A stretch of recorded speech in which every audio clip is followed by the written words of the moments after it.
पहले आपके पास कौन सा होता है? Types of command language. Command prompt देखा है विंडोज का, कमांड यस। जिसमें हम कोड डॉट टाइप करते हैं, Code वो dot। देखा ब्लैक स्क्रीन। पहले क्या होता था, विंडोज नहीं थी पहले। पहले आप लोगों ने शायद एक नाम सुना होगा, डॉस। डॉस नहीं सुना? सर, बहुत पुराना DOS माइक्रोसॉफ्ट ने निकाला था, बिल्कुल DOS। माइक्रोसॉफ्ट, बिल्कुल उस पर क्या होता था, माउस नहीं होता था, एक ब्लैक स्क्रीन होती थी आपके सामने, जो भी काम करना टाइप करके होगा, उसको हम क्या कहते हैं, कमांड लैंग्वेज इंटरफेस। दूसरा कौन सा होता है, मेन्यू बेस। ये आपके पास हर चीज के लिए मेन्यू है, ऑप्शन सेलेक्ट करते जाओ, आगे बढ़ते चले जाओ। तीसरा कौन सा है, natural language. Google assistant use करते हो फोन में, यस। क्या होता है, आप नेचुरल लैंग्वेज कुछ ही बोलते हो, उन- एक्शन परफॉर्म हो जाता है। इसको हम कहते हैं नेचुरल लैंग्वेज बेस्ड इंटरफेस। उसके बाद कौन सा है, टच सेंसिटिव। आजकल लैपटॉप भी टच वाले आ रहे हैं, फोन तो है ही है, सही है। लास्ट ग्राफिकल यूजर इंटरफेस, जिससे माउस की भी जरूरत आपको पड़ेगी, क्लिक कर सकते हो, पिक्चर देख सकते हो, बेटा फोन रख दो। अच्छा भाई, कमांड लैंग्वेज में देखो, एमएस की एग्जांपल है। मेन्यू बेस में ऐसे कैश पॉइंट मशीन्स, एटीएम। अब एटीएम में क्या होता है, मेन्यू आ जाता है बड़ा सा, आप ऑप्शन सेलेक्ट करते जाते हो, आगे बढ़ते चले जाते हो, सही है। नेचुरल लैंग्वेज मैंने बता दिया, स्पीच रिकग्निशन वाला होता है। वेब पेज पे क्या होता है भाई, टच वेब ऑनलाइन देख सकते हो। ऑनलाइन सबसे बड़ी खासियत क्या है, कहीं भी एक्सेसिबल है, कहीं 24/7 भी, बिल्कुल। ग्राफिकल जैसा होता है। अब ये हमारे पास एक छोटा सा लूप है, सर 6-1 कौन सा था? सर 6 कौन सा वाला था? 6 है ना। ग्राफिकल। नहीं वेब, अब ये जरा समझिएगा, नहीं वेब 5 5th है। ये चीज आपकी शुरू कहाँ से होती है, इंटरफेस एनालिसिस। कहाँ से, इस पॉइंट से ही आपका काम शुरू होगा। नहीं था बस। अब ये काम है क्या, ये आपको समझाते हैं। ये एक लूप है। हुआ क्या भाई, आपने एक यूजर के पास आप गए, मिसाल ले लें, आप एक सॉफ्टवेयर हाउस में काम कर रहे हैं, आप एक यूजर के पास गए और उसने आपसे ये कहा कि भाई मुझे एक वेबसाइट बनवानी है आपसे, सही है जनाब। सही। अब वो आपको अपनी रिक्वायरमेंट बताएगा। अच्छा याद रखिएगा, मैंने अभी शुरू में एक बात की, हम अज्यूम क्या करेंगे, यूजर बेवकूफ है, बिल्कुल। यानी वो टेक्निकल बातों को जानते ही नहीं है। लेकिन आप क्योंकि काम करने वाले आदमी हैं, आपको पता है टेक्निकल टर्म्स का भी क्या क्या होती हैं, कि अकॉर्डियन क्या है, कैराउसल क्या, आपको पता है। यूजर आपसे कहेगा भाई देखो मुझे एक वेबसाइट चाहिए, उसमें ये होना चाहिए। मुझे ये करना है भाई, मेरा ई कॉमर्स का काम है, यही सब काम है, आपको बता दें सारे, मुझे कपड़े बेचने हैं उसके ऊपर सिंपल। वो आपको ये बात कहेगा कि वेबसाइट बना दो। वेबसाइट में इस फेज को हम कहते हैं इंटरफेस एनालिसिस। क्या कहते हैं भाई, इंटरफेस एनालिसिस। अब आप क्या करेंगे भाई, आपने उसकी तमाम बातों को रिकॉर्ड किया, नोट डाउन किया, आप आ जाओ ऑफिस वापस। अब आपने कहा भी ठीक है बेटा जाग जाओ, थोड़ा सा रहेंगे पढ़ लो। आपने कहा जनाब वापसी आते हैं जनाब, पढ़ते हैं, उसने कहा क्या। अब आप उसकी बातों को एनालाइज करोगे, यार उसने कहा था कपड़े बेचने हैं, कपड़े पे। अब उसकी वेबसाइट पे क्या क्या होना चाहिए, आप सोचना शुरू करोगे। यार मिसाल के तौर पे उसकी वेबसाइट पे जो है वो सर्च का बटन भी होना चाहिए, क्योंकि अगर कोई यूजर आता है कपड़े सर्च भी तो हो सकते हैं। बिल्कुल। उसकी वेबसाइट पे लेट्स से कार्ड्स होने चाहिए, जिसपे ऐड टू कार्ड का बटन हो। अब आप सोचोगे, सर्च करेंगे, देखेंगे, एनालाइज करेंगे प्रॉपर। रिक्वायरमेंट एनालिसिस कहते हैं इसे। क्या कहते हैं भाई, रिक्वायरमेंट एनालिसिस। आपने पूरा एनालिसिस कर लिया। अब आपने क्या किया, दूसरे फेज पे आ गए आप, अब लूप आगे बढ़ा, इंटरफेस डिजाइन। आपने एक अपने पास से पेपर निकाला, आपने पेपर को उसकी वेबसाइट पर डिजाइन करना शुरू कर दिया, जैसे एक्चुअल में ये होता है।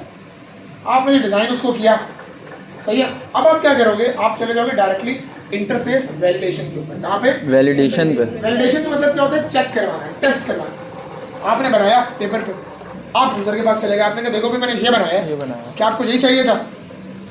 100% मैं आपको कह सकता हूँ यूजर का जवाब क्या होगा, ये तो चाहिए नहीं था मुझे, दोबारा काम करो। अब दोबारा काम करने में आपसे पूछोगे बताओ मेरी गलती क्या है, वो आपको गलतियाँ बताएगा। आप दोबारा कहाँ पर पहुँच जाओगे, इंटरफेस एनालिसिस पे। अब आप फिर एनालाइज करोगे, एनालाइज करने के बाद आप दोबारा आ जाओगे डिजाइन पे, डिजाइन करने के बाद फिर कहाँ चले जाओगे, वैलिडेशन। यूजर आपसे फिर कहेगा फिर बकवास है, फिर चेंज करो। इस तरीके से हर सॉफ्टवेयर हाउस में मिनिमम भी 15 से 20 दफा ये लूप चलता है। कभी भी ऐसा नहीं होता कि वो वन गो में आपसे कहे यार जबरदस्त काम कर दिया आपने, बहुत बेहतरीन हो गया। 15 से 20 दफा चेक करवाने के बाद आपसे कहेगा हाँ अब ठीक है, क्योंकि बात सारी है उसको टेक्निकल टर्म्स का तो पता ही नहीं है, पता ही नहीं है, तो नॉन टेक्निकल आदमी है, वो तो तुम्हें अपनी बातें वो घुमाता रहेगा। और यूजर कभी भी जो है खुल के बताता भी नहीं करना क्या, सीधी सी बात ये यूजर से उगलवाना पड़ता है। रीजन ये वो नॉन टेक्निकल आदमी है।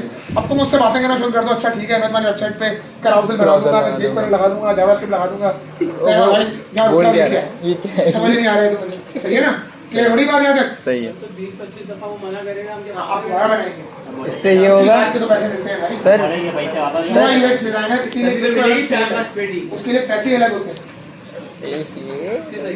ठीक है? फिर जब वो वैलिडेशन बिल्कुल कहेगा ना भाई अब ठीक है, अब ठीक है अब डिजाइन ओके है, उसके बाद कोडिंग स्टार्ट होती है।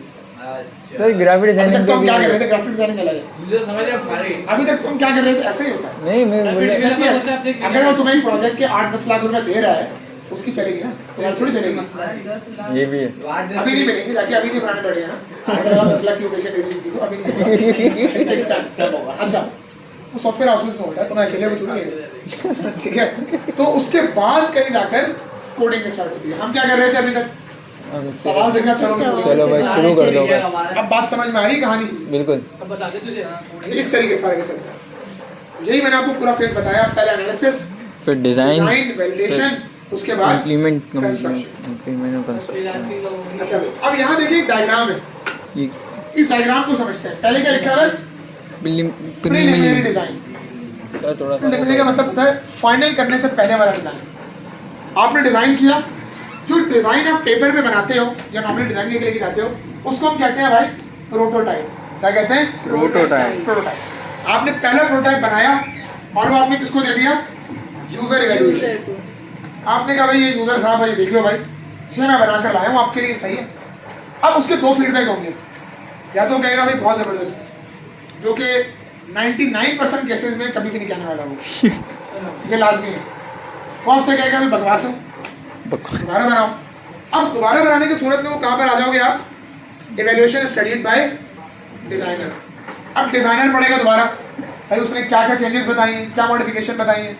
अब आप उससे मॉडिफिकेशन लेकर वापसी आ जाएंगे। आप क्या करेंगे? अब डिजाइन में मॉडिफिकेशन करोगे।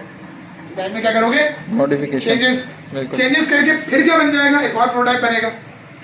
वो प्रोटोटाइप फिर कहाँ जाएगा? यूजर के पास। फिर यूजर इवैल्यूएशन करेगा, फिर इवैल्यूएशन को डिजाइनर पढ़ेगा, फिर वो जाएगा प्रोटोटाइप में। पागल करेगा यूजर। ये एक्चुअल में होता है। आपको क्या लगता है कि काम इतना सिंपल है, कोड कर हो गया? ये एक्चुअल में होता है, ठीक है? पीठ में अब समझ में आ रही है कि पढ़ना जरूरी क्यों है, मैं थ्योरी क्यों बता रहा हूँ। हाँ थोड़ी सी है, पता नहीं कितनी साइड रह गई? 5 रह गई है। और डायग्राम में है समझाना है मुझे। अब 15-20 दफा चलने के बाद आपकी आखिरी स्टेज आती है इंटरफेस डिजाइन है मॉडिफिकेशन। कंप्लीट। नहीं कंप्लीट सही है। एग्जैक्टली आप पूरा छोड़ेगा ना। एक मिसाल ले लो, तुम एक दुकान पर गए, तुमने आपको तुम्हारी बात नहीं करते बोले, तुमने अगर एक फॉर एग्जाम्पल 2000 की शर्ट खरीदी है, तो जब तक तुम उसको बिल्कुल पूरा तरीके से निचोड़ नहीं लोगे उस शर्ट को पिटोगे, कस्टमर तो ये करेगा तुम्हारे साथ, तुम्हें पैसे दे रहा है। अब वो पूरा पैसा जब तक वसूल नहीं करेगा वो काम नहीं करता ना, ठीक है? बहुत 15-20 दफा चलने के बाद, अब इस 15-20 दफा चलने में आपको लग रहा है 15-20 दिन लगते होंगे, ऐसा नहीं है। इसमें आपको कम से कम भी 4-5 महीने लगते हैं सिर्फ डिजाइन वैलिडेट करना है। साला मुझे अब ये बताया, हकीकत बता रहा हूँ। ये बताया लाइफ में कमा लो 4 बंदे 8-10 लाख, वो भी 4-5 लाख तुम्हें थोड़ी देगा, तुम्हें सैलरी मिलेगी सिर्फ। फायदा सर कैसे अपनी तुम्हारे सॉफ्टवेयर हाउस को पूरा पैसा मिलेगा, उसमें देखो सैलरी वगैरह। तुम क्या समझ रहे हो कि पूरा देखो सॉफ्टवेयर हाउस में प्रोजेक्ट दिया जाता है, तो सॉफ्टवेयर हाउस के नाम उनको पैसा मिल गया, तुम्हें वो एक काम दे देगा तुम्हारा मैनेजर कि भाई ये काम तुम्हारा है, उसके पैसे तुम्हारा सैलरी पर मिल जाएगी। कस्टमर से तुम फिर डील करोगे, कस्टमर का मैनेजर डील करेगा, लेकिन डिजाइन तुम करके ले रहे गजब भेज जाती है। ये होता है, ये हकीकत नहीं है। आप पूरी दुनिया में कहीं भी चले जाओ, सॉफ्टवेयर हाउसेस का इकोसिस्टम यही है। डिजाइन डिपेंड करता है कितना काम आता है। सर अगर सैलरी वो टास्क के ऊपर दोनों के ऊपर है ना, डिपेंड पे कितनी मिल जाएगी। क्या चीज़? सर एक से ऊपर होती है। नहीं, डिपेंड करता है आपके स्किल्स। अब एक बंदा हो, वो ये कहे मुझे सिर्फ HTML सीखना आती है, मैं जा रहा हूँ वेबसाइट बनाने। नहीं सर अगर तो बोलो उसको 1 लाख मिल जाए भाई, कभी कभी नहीं सर अगर नहीं उसको मतलब आता हो ऐसा भी नहीं हाँ फिर मिल जाता गारंटी दिखाने है। की सीखना तुम्हारे ऊपर है। अब यहाँ पर हमारे पास होते हैं अभी 4 मॉडल्स। कितने?